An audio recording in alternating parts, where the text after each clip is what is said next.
Hey everybody, let's get some Stoic wisdom into us for today, the 25th of November.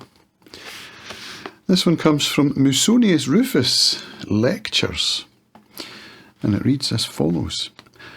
As for me, I would choose being sick over living in luxury, for being sick only harms the body, whereas luxury destroys both the body and the soul, causing weakness and incapacity in the body and lack of control and cowardice in the soul.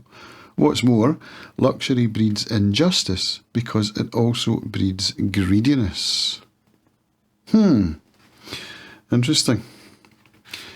It then goes on to talk about how winning the lottery can be a double-edged sword, and that very often you'll hear cancer survivors talking of how it was the best thing that ever happened to them.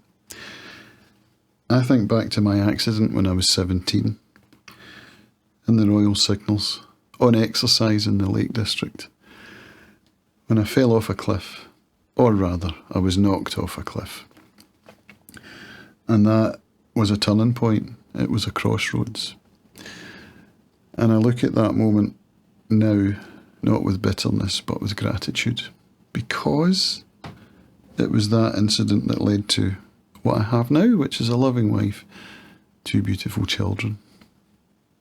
What else is there, you know? And of course now I do still have issues with my leg. I almost lost my leg, and sometimes the pain, you know, it can get pretty bad, and I think maybe it would have been better if they'd amputated it. But even if they had, I would still be where I am, I think, right now.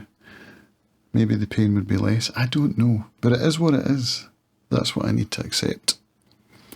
So I strive to accept that, as I strive to accept all things. It's not always easy. But a lottery win? I don't actually do the lottery, so that's not on the cards. But, yeah, would it destroy my life? Who can tell? I don't know. That's all for today. See you tomorrow. Bye.